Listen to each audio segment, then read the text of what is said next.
Today is a great, wonderful, amazing, incredible day because it's a Sweden day. How North Korea stole 1,000 Volvos from Sweden. Without further ado, let's get into this reaction. Let's go.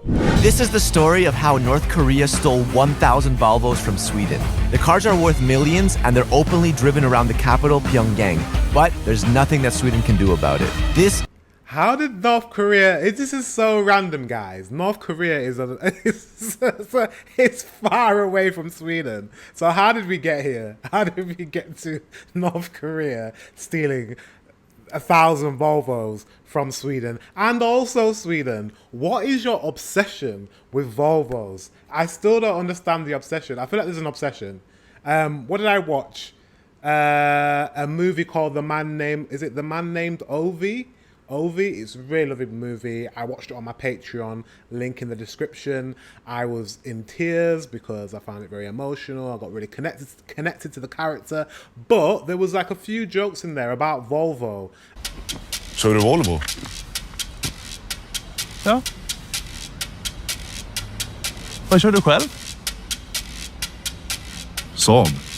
And like Sweden and the rivalry of Volvo and the passion of it, and I don't understand. So please let me know in the comment section below what it is. Let me know. This is the biggest car robbery in history. Welcome to Explained. With a population of a little over 25 million people, North Korea has only around 30,000 vehicles on the road. A lot of them are military, and most others are cheap copies of cars from the West. Volvo 144, one of the fastest Volvos on the road. Now, this was a super popular car back in the 70s, and it was so safe, people often referred to it as a tank. In fact, the car was so impressive, North Korea ordered 1,000 of them from Volvo back then. Fast forward 48 years, and these 144s are still spotted around the capital. But these cars still haven't been paid for, and North Korea boldly ignores the reminders that Sweden sends to them twice a year. So wait.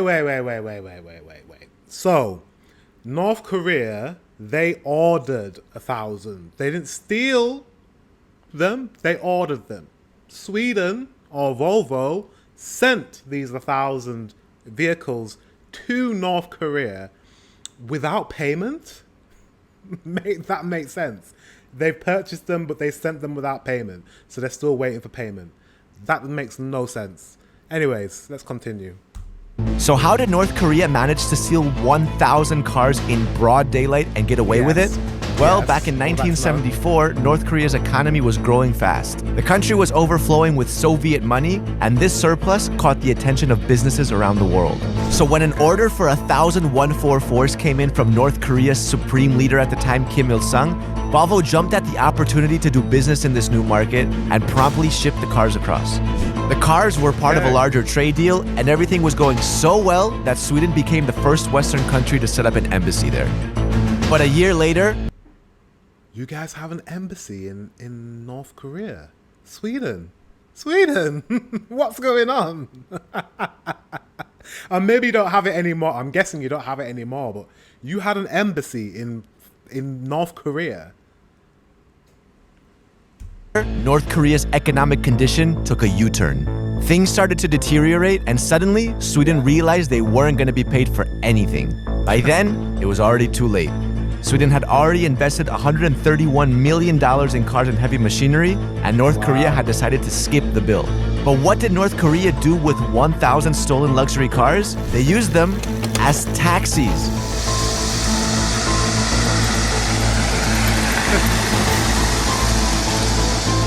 Crazy, right? Almost half a century later, these Volvos are still spotted cruising around Pyongyang.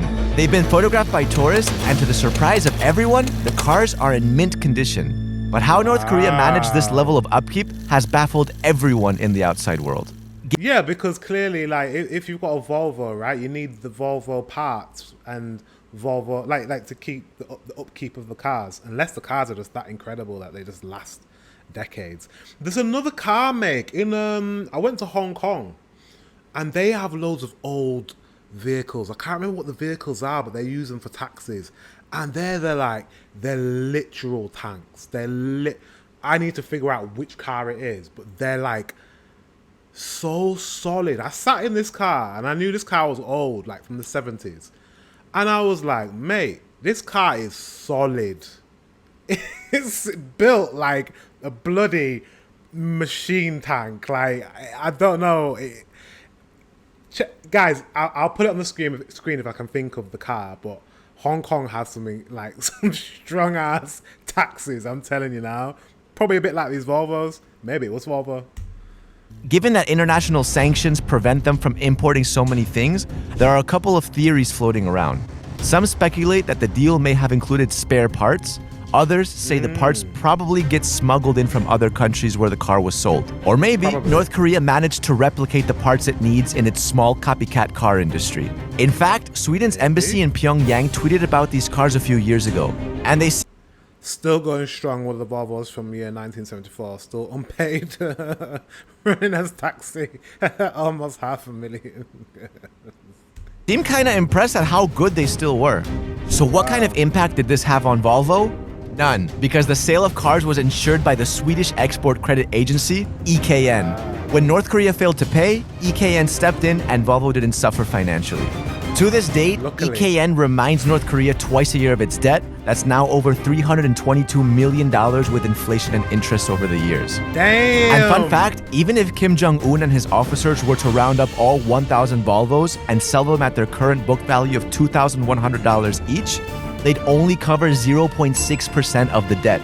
Now, Sweden aren't the only ones that got robbed by North Korea. Reports suggest that the Kim regime owe quite a bit of cash to a lot of other businesses around the world. Did that say Rolex?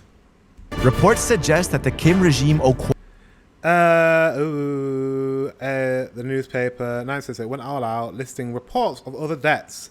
The Kim regime included a cool 5 million euros to Swiss Rolex. Of all places, of all companies to have debt to, he has debt to Rolex. Like, make that make sense, bro. Like a luxury watch brand. What are you doing with luxury watches? Who are you showing your luxury watches to? Mate, honestly. 5 million from who it had allegedly ordered 2,000 wristwatches with the engraving donated by... Anyways. quite a bit of cash to a lot of other businesses around the world. This allegedly includes 5 million euros to Swiss watch brand Rolex for 2,000 wristwatches it ordered with the engraving donated by Kim Il-sung on it. But why aren't Sweden taking a stronger approach to recover the money? 2 words: strategic diplomacy. Basically, Okay. North Korea trusts Sweden unlike other Western nations. Guys, can we talk? What do you mean? North Korea trusts you guys.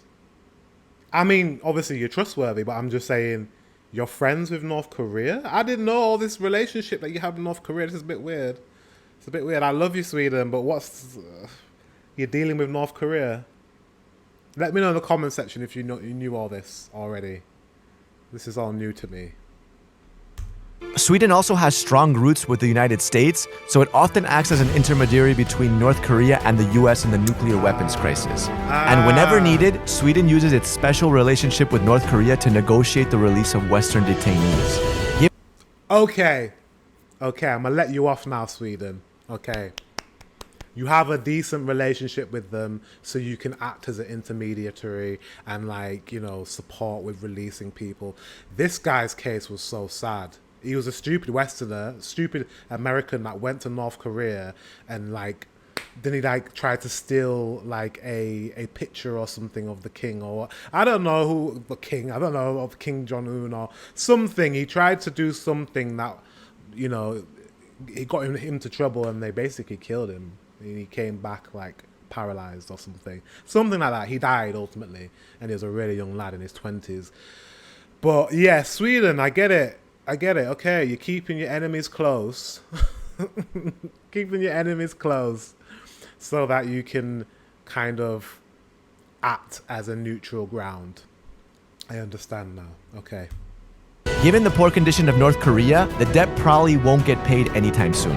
And while 1,000 cars seem to be the cost of diplomacy, one thing's for sure: Volvo certainly knows how to engineer some really sturdy cars. Let us know what you think in the comments, and don't forget to like and subscribe. Okay, Volvo. Volvo, are you still... I don't know, I'm speaking to Volvo like that. Like like the CEO of Volvos watching this video. He's not. But I'm going to ask you, Swedes, are Volvo cars still as sturdy as they once were? I'm guessing Volvo are still making cars. Are they still very, very strong cars? And is that why Swedes love Volvo? Not just because it's a Swedish company, but also is it because the cars are just so strong and they last a long time? Let me know in the comment section below, because I would like to know. Guys, thank you very much for watching. Until the next one, I will see you very soon.